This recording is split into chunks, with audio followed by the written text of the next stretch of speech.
Cuando decidimos iniciar este año estas conversaciones, nos planteamos desde Prumana cuáles eran las conversaciones que necesitábamos para este país, para nuestro país. Y desde Prumana hemos tenido un sueño ya hace 18 años de que este sea un país inclusivo, sea un país que sea sustentable, pero sustentable, como lo hemos dicho, con desarrollo humano sustentable, un país que uno tiene derecho a vivir.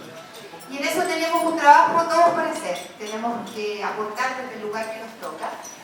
Y pensamos desde Prumana que una de esas formas del aporte que nosotros podíamos hacer es generar conversaciones con profundidad, conversaciones con sentido, conversaciones donde podamos conversar con distintos líderes de nuestro país, en este caso, con 2 exministros de la República, 2 ministros de Hacienda, 2 ministros que cuidaron la billetera, que a lo mejor no nos gustó a veces cómo la cuidaron, así nos gustó.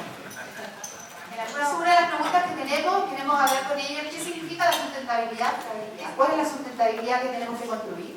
La invitación es a conversar con ellos, pero ese es el aporte que quiere hacer Prumana este año, construir ese relato. Y para eso, en alianza con la revista ¿Qué pasa?, vamos a hacer varios espacios de conversación. Recibieron este tubo de ensayo, ¿no es cierto? Es transparente. ¿Qué es lo que necesita nuestro país? Que necesita ese diálogo fluido, ese diálogo donde cada uno puede ser parte y donde no algunos tengan información que otros no puedan acceder. Seguramente ustedes observaron que en la mesa hay una mostacilla. Es una invitación que queremos hacer, que cada uno de ustedes escoja 15 mostacillas y las guarde en este tubo de ensayo y se las lleve a su lugar de trabajo, a su casa, a donde decían que quieran tenerla, y piensen que esas 15 mostacillas son Chile. Son las 15 regiones de este país. Y que la miren cada vez que quieran hacer algo por Chile o estén trabajando. Y piensen que uno no trabaja solo por un lugar de este país, sino que trabaja por todo Chile. Y piensen que cada uno de la gente de este país tiene derecho a ser considerado. ¿Ya? Muchas gracias.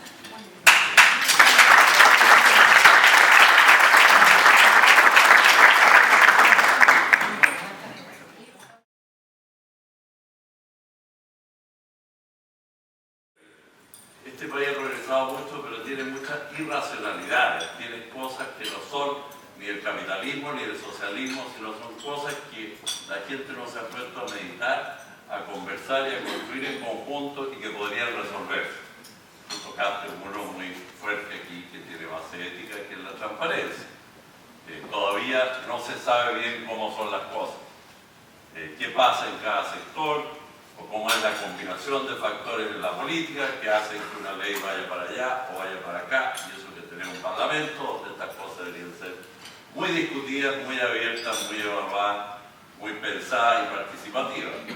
Un parlamento acompañado por partidos políticos que también cogían en eso, no han estado todavía hay evolución, a la altura del progreso que el país requiere.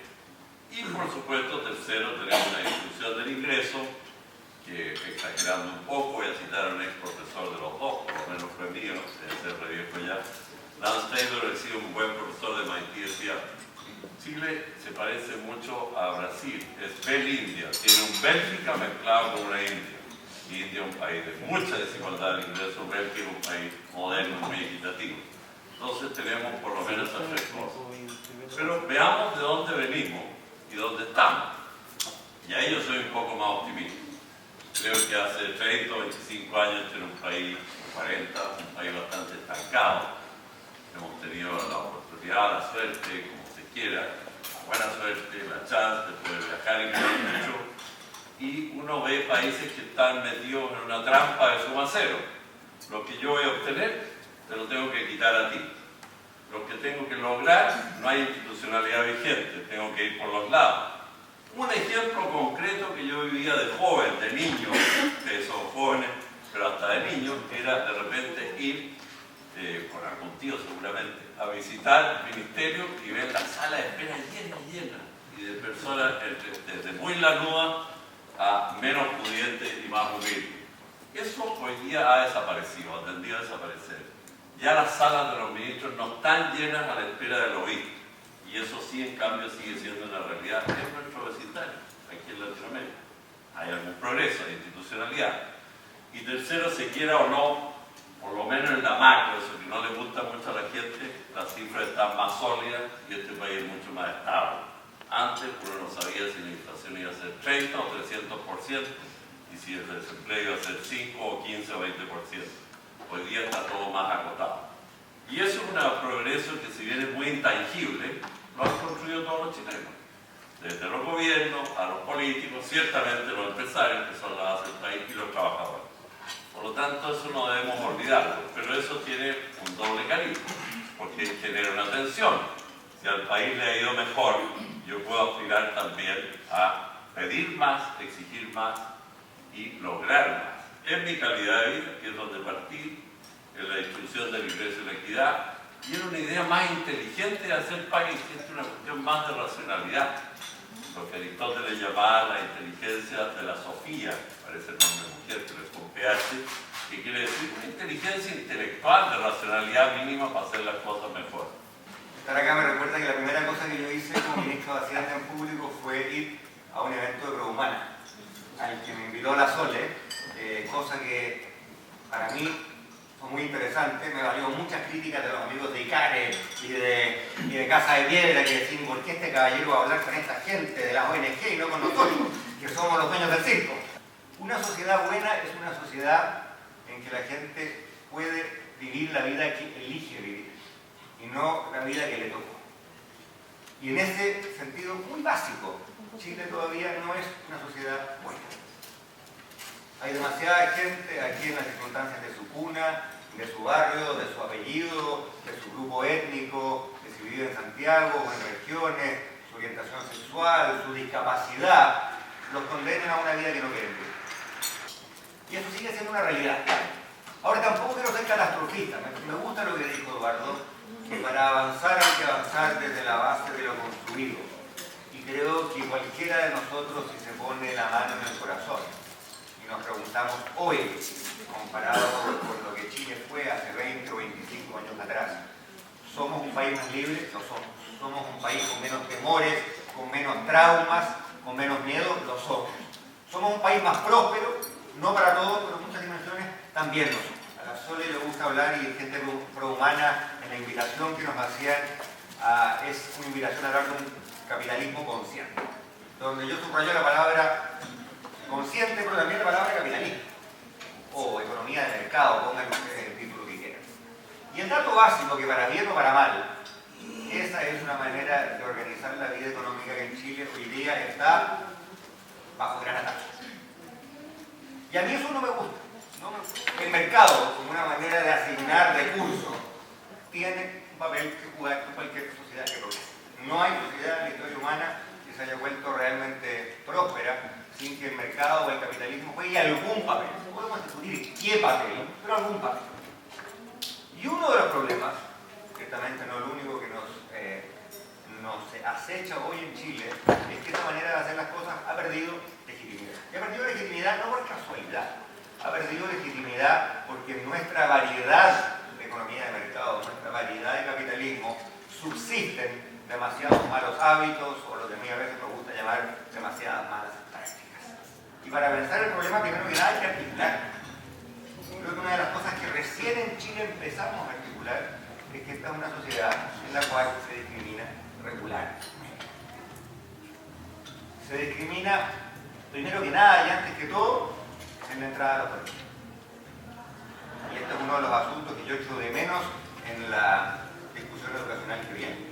Parte de la desigualdad, parte de la segmentación y de la atomización y de la desigualdad en nuestra educación tiene que ver con que hay muchos colegios que en teoría no pueden seleccionar, porque eso es lo que dice la ley, al menos hasta sexto básico, pero en la práctica le preguntan al niño si sus padres son separados, si sus padres son casados. Esto es un país en que 2 de cada 3 niños nacen fuera del matrimonio. Y sin embargo, según un estudio que salió la semana pasada de Ego y el Aqua, 60% de los colegios en Chile le preguntan a los padres si son casados. Lo que es ilegal y además inmoral. Tenemos un problema de segregación y de discriminación ahí al comienzo de la vida. Y son muchísimos los niños que en Chile son humillados, porque no puedo imaginar nada más humillante que un niño de 4, 5, 6 años que está postulando un colegio que le dice: no, tú no eres parte de este, ¿cuál es la frase educada? Proyecto educacional. ¿En castellano qué significa? Tú no eres de aquí. porque eres muy moreno, porque tu apellido es mapuche, porque tu domicilio es la mitad. Y eso es abrumador. Nuestra economía de mercado no es sustentable en tanto se basa en ciertas malas prácticas. A mi juicio, probablemente la más atroz, la más dolorosa, la más humillante y la que debemos partir por corregir la mala práctica de la educación.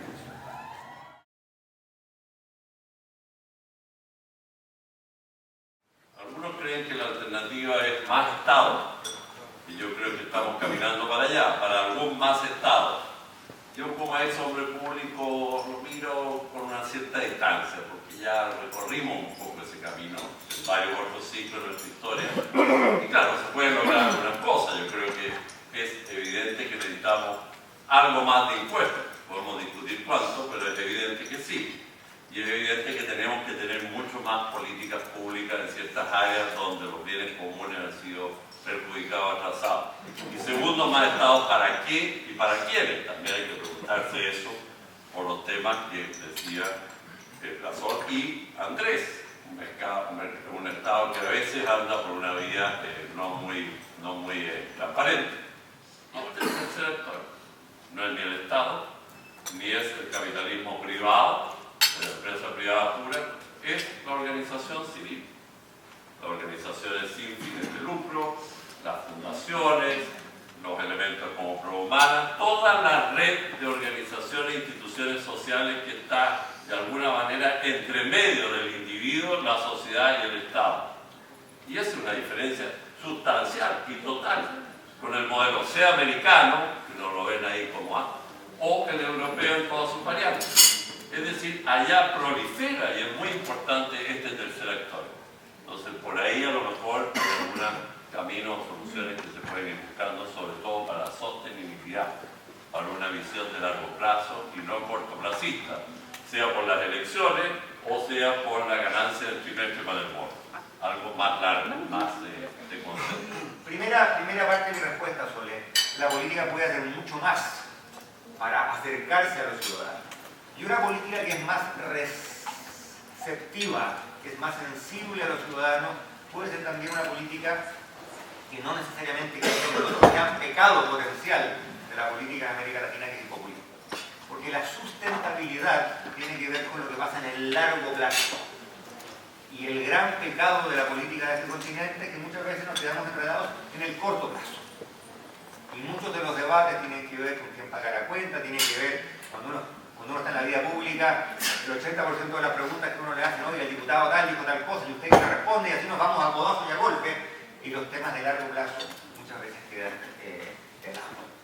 Ahora, al usar la palabra liderazgo, Sole, naturalmente uno se va a la política, pero me gustaría sí decir, en corto, que ese liderazgo sobre lo público no puede ni debe estar limitado al Estado y a la política.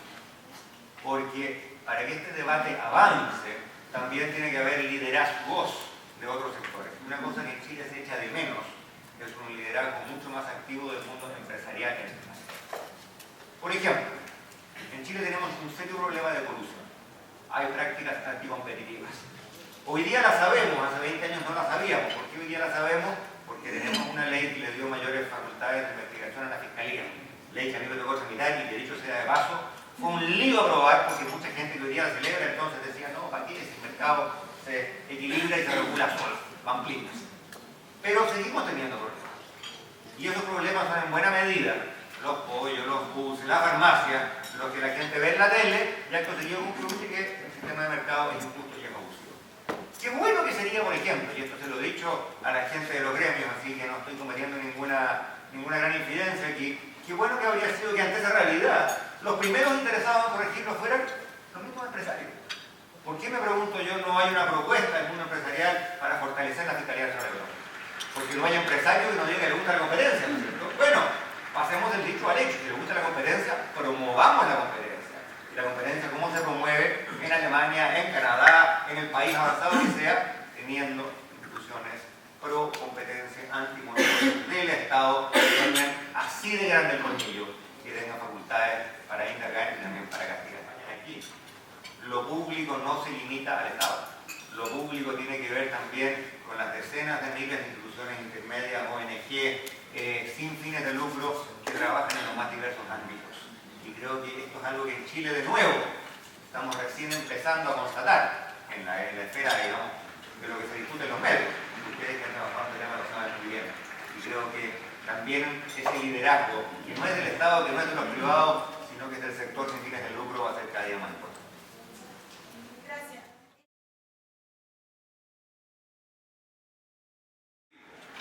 Creo que si uno define la empresa como una comunidad de personas, la definición que más me gusta y que tiene que ver con RC y todo lo que hacen ustedes y con políticas sociales dentro de la empresa, es una comunidad de personas. Todo el tema de información, de tecnología, de know-how, de capital, por último uno lo consigue hasta por internet, es un mundo muy cambiado.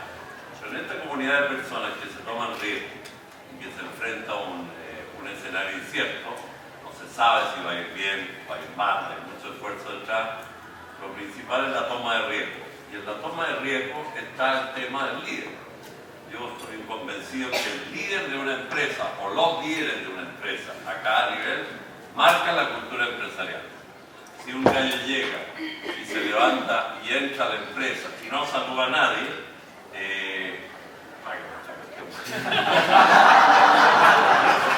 gracias, ¿verdad? Tenemos manejo de tecnología avanzada. Si un líder llega a una empresa y parte desde el estacionamiento del -5, entra rápido a su ascensor al piso 12, no saluda a nadie, lee los emails, apenas un gesto a su secretaria, es verdaderamente una cierta cultura de liderazgo. Otro pasa en el casino con los empleados, se toma varios cafés, le encantan los comités y va hurgando por todos lados. Son dos extremos por ponerlo, y ustedes saben de qué estoy hablando. Pero yo creo que un líder empresarial que tiene esa mirada a largo plazo se da cuenta de una cosa. Si ha leído un poco de historia de Chile, si la ha vivido, si palpa la calle.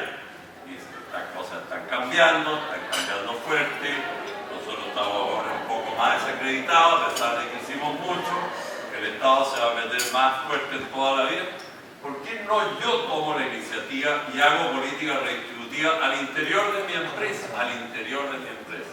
Y eso se hace de mil maneras. No es solo la pirámide de salario, que es muy importante, que es lo que decía Andrés, la política de buscar talento y enganchar gente sin discriminación. Currículum casi anónimo, por ponerlo así, sin la fotito.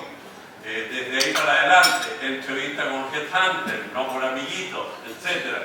Hay toda una batería de cosas que si el empresario toma el liderazgo y se adelanta en una política social voluntaria al interior de la empresa, a mi juicio hoy día, si multiplicamos la cantidad de empresas y de líderes empresariales, genera mucho más impacto de largo plazo que un impuesto o un subsidio aquí o allá. Es el que me han saber entender.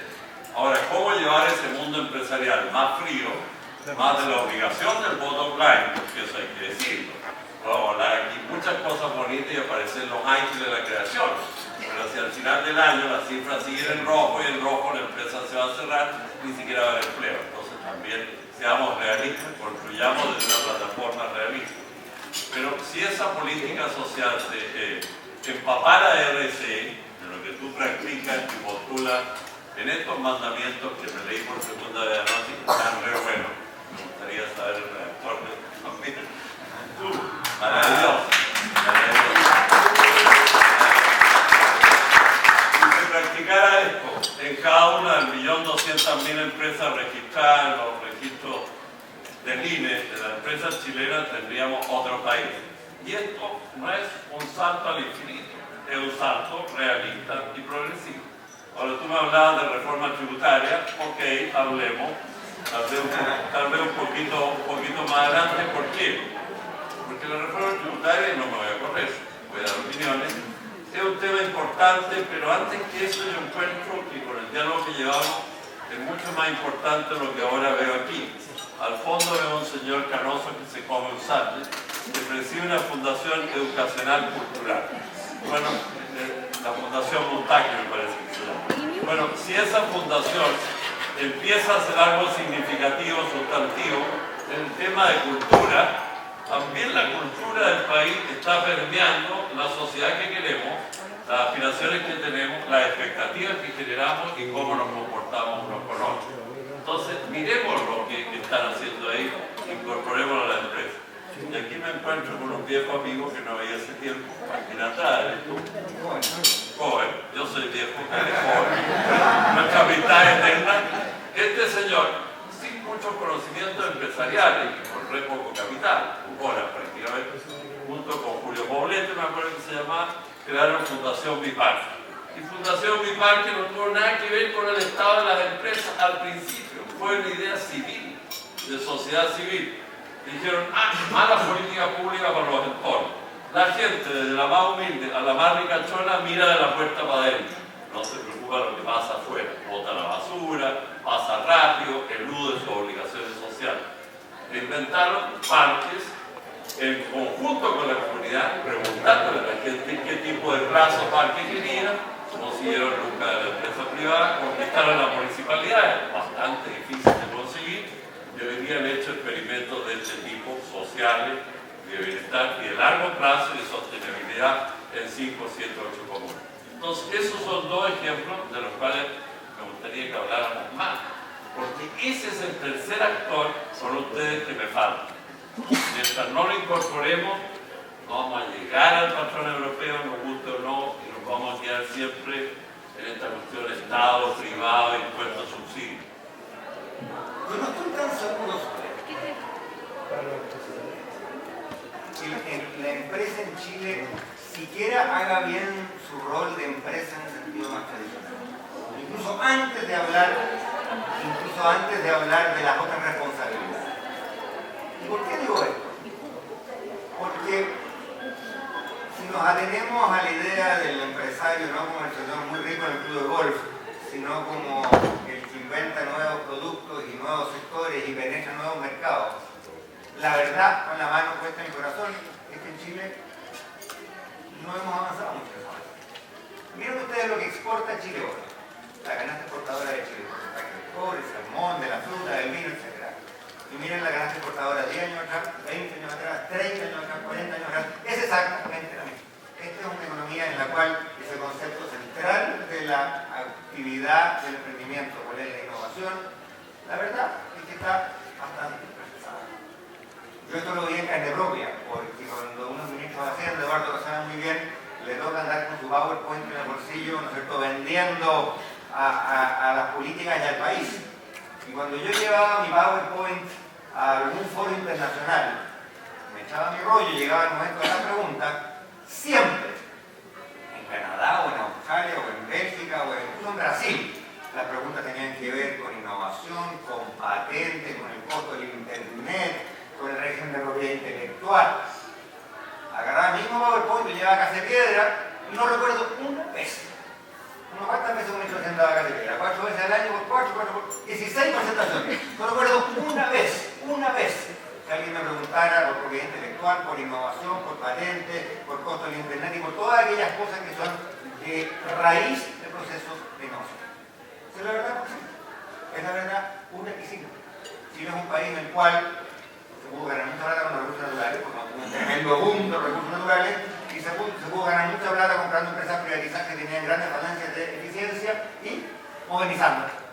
Pero en materia de innovación, no somos un país líder, seamos bien francos. Llegada la hora de la verdad, de la negociación que se llamaba el cuarto de al lado, expresión inventada por los mexicanos, que negociábamos los ministros, los asesores, los velacos contra las contrapartes de México, Mercosur, lo que sea, pero al cuarto al lado estaban los empresarios y algunos dirigentes sindicales, pocos, diciendo qué nos va a pasar.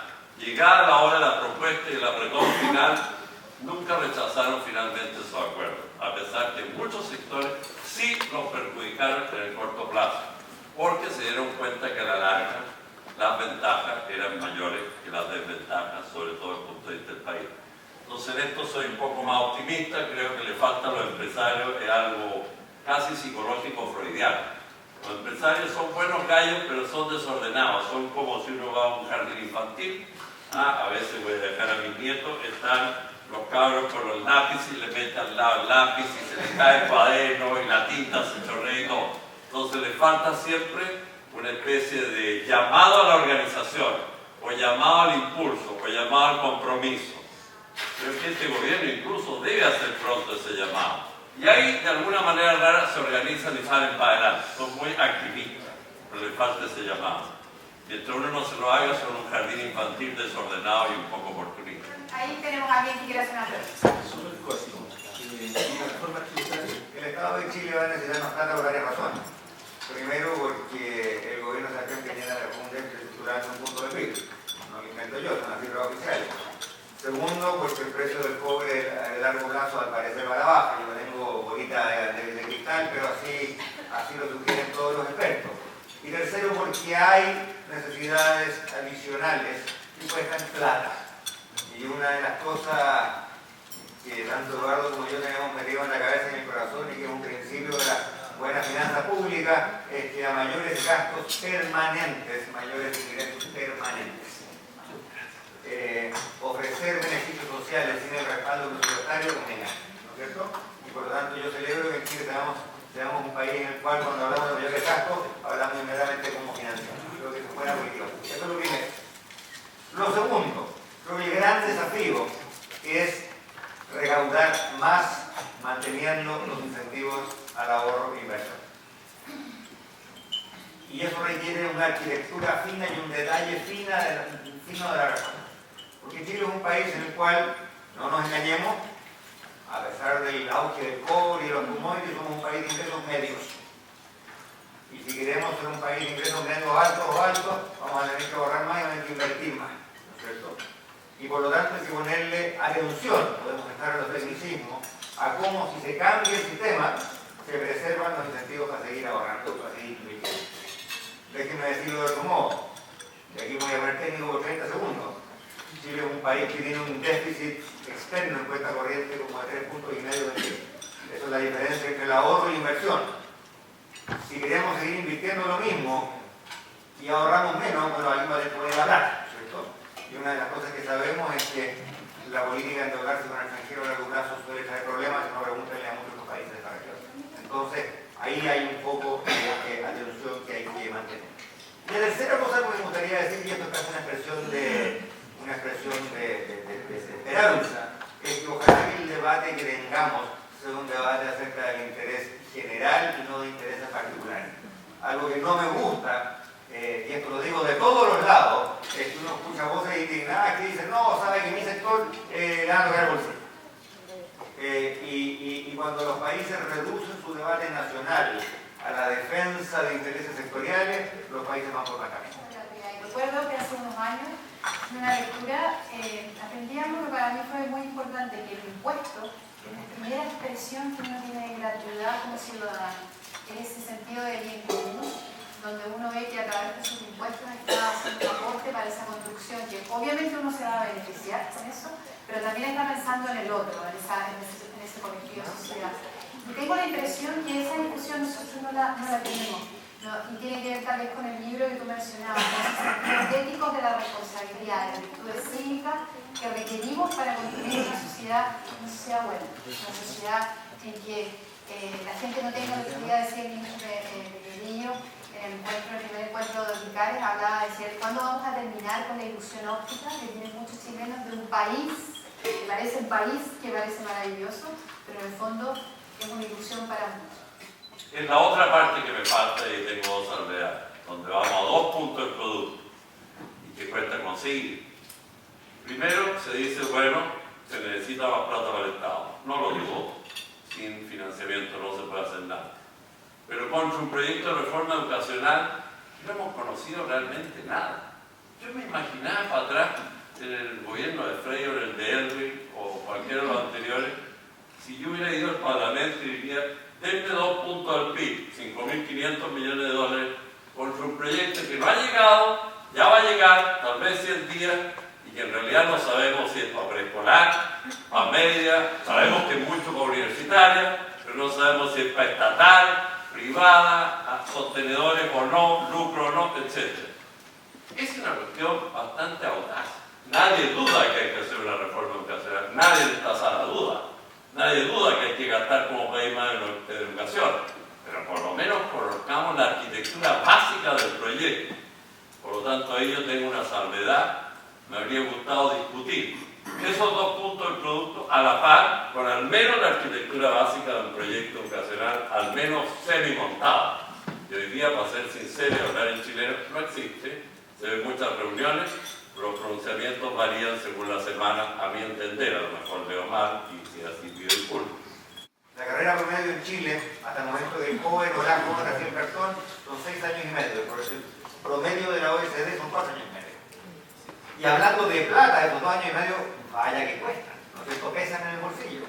Tenemos que necesitar un sistema en que haya carreras más cortas, en que la educación entera sea de por vida, en que luego a 4 años, 4 años y medio, después salga a trabajar, conozca el mundo, se conozca a sí mismo, descubra cuáles son sus pasiones, qué le gusta, qué no le gusta a uno, y a los 30 vuelva a la universidad, y a los 40 de nuevo vuelva a la universidad, a un curso de expertise, un diplomado, y a los 50 también, y por qué no a los 60 y a los 70. Y eso requiere una revolución en cómo estudiamos la carrera.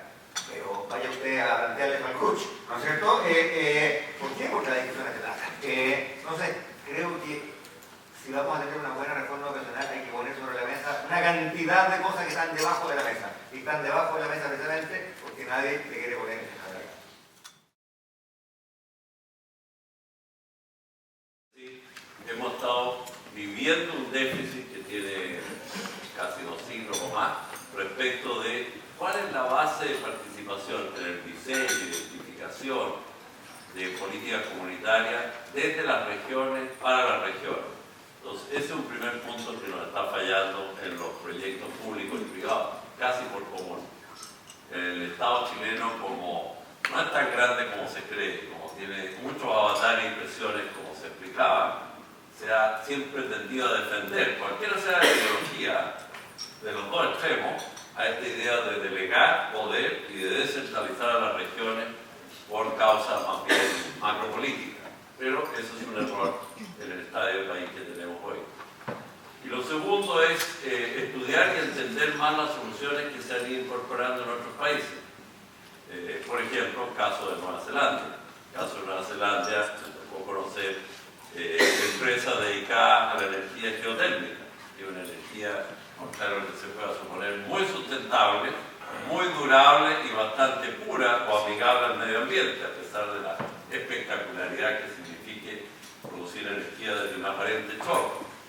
Pero por supuesto, las fuentes geotérmicas, en un país centrovolcánico como Nueva Zelanda, parecido acá, establen comunidades de pueblos originarios muy ancestrales que significan N cosas. Las soluciones de las empresas estatales y privadas al resolver el tema fue no hacer un proyecto de ingeniería de nuevas de la capital, asesorado por un ingeniero o un experto energético en Londres, sino más bien partir por cómo se iba a compartir la renta de ese proyecto con las comunidades locales, ya sea en inversiones ahí mismo de la comunidad o ya sea incluso avanzando hacia un capitalismo popular. En Chile pagamos algunas de las tarifas eléctricas más caras del mundo y claramente las más caras de América Latina. Y eso repercute en el bolsillo a la dueña de casa de toda la comuna de Chile a fin de mes. Hay que decir los costos de competitividad. Segundo, en Chile tenemos un problema ambiental. Somos un país con una geografía maravillosa, pero esa geografía a todos nos pasa que todos los días la vemos abocada, ensuciada, mancillada. Y dicho sea de paso, es un país que tiene aspiraciones de ser país turístico. Yo estuve no hace mucho en un congreso en San Pedro de Atacama, en que venían unos académicos europeos, nos bajamos del auto, del avión en Calama, tomamos el auto a San Pedro, y lo primero que todos los me dijeron, oye, que ahí no es el desierto, pero está lleno de basura. Este es un país, dicho sea de paso, tiene un problema de manejo de desechos y de ausencia de reciclaje brutal, brutal. Y tercero, en sí tenemos un problema político. Tenemos un problema político por el subdesarrollo total de nuestros gobiernos locales. Porque si uno va a tener un diálogo, tiene que tener un diálogo con la comunidad, pero la comunidad tiene que estar organizada. Y esa comunidad tiene que estar organizada ya sea en gobiernos locales o en organizaciones locales no gubernamentales. Y por lo tanto, las tres patitas, esta mesa de tres patas, las tres hay que tomarlas en cuenta.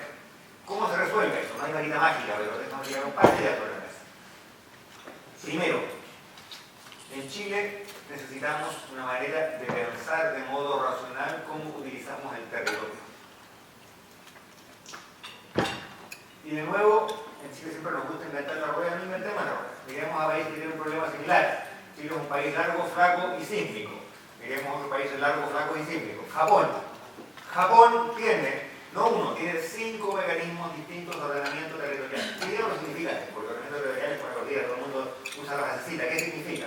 Significa que hay un mecanismo para ponernos de acuerdo. Por ejemplo, si un valle determinado va a ser un valle que se va a dedicar a la agricultura, o se va a ser un valle que vamos a preservar como prístino y se va a dedicar al goce de las personas, o si vamos a usarlo como lugar donde se pueda sentar una planta o una entrada. Lo que no puede pasar, si lo que hoy día nos pasa en Chile, es que no hay tal mecanismo. Entonces hay un valle en que hay gente plantando viña, ¿no es cierto? Y 5 kilómetros más allá le echan tablas de colegio.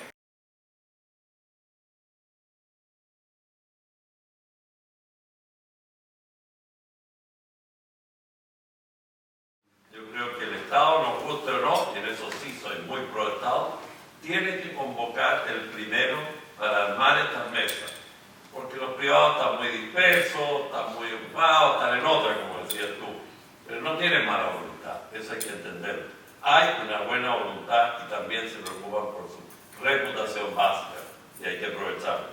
Y la ONG también son muy descentralizadas, muy dispersas, a veces un poco aleatorias, azarosas. Por lo tanto, el Estado, al menos la primera obligación que tiene que hacer es convocar, instalar una agenda y una mesa para escuchar y hacerlos un punto de lo último que estaban hablando, yo creo que también falta, aparte de esta convocatoria, el tema clave, el tema de la confianza, y que yo creo que existe una gran crisis hoy día de confianza entre ambos sectores, un poco lo decía Andrés y Eduardo Rey también. Me tocó trabajar en los dos lados, en el sector público y en el sector privado. Cuando entró al sector público, hablaban del enemigo, del sector privado, y del sector privado la confianza con el sector público es brutal. Tratamos de articular mesas para que el sector privado compensara temas, por ejemplo, de contaminación. Y yo creo que el gran tema es el tema de la confianza entre el aparataje público y el sector privado. Falta ahí a lo mejor un liderazgo también dentro del sector privado y alguna convocatoria, como ocurrió hace algunos gobiernos acá también, de estrechar estos vínculos con el sector empresarial. Siento que se ha ido distanciando y creo que debemos converger. Creo que solo falta confianza en las dos partes. Totalmente de acuerdo. Y como aquí se habla de que la RC y ese compromiso social tiene mucho de poético, hay una poesía de un francés canadiense, Alain Bosquet, que en su primer párrafo dice, perdón por el inglés al principio, early in the morning, temprano en la mañana, all the characters leave the book.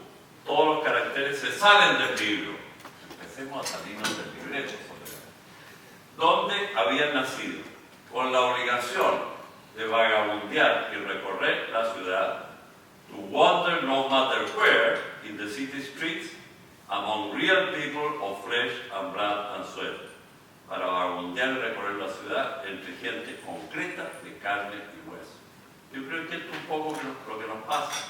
Hemos estado encerrados en paradigmas que han sido más o menos exitosos, en libretos diversos, públicos, privados, pero estamos saliendo realmente a la comunidad a escuchar la calle desde un punto de vista racional, prudencial y orientado a la acción y no a la destrucción, ¿o no?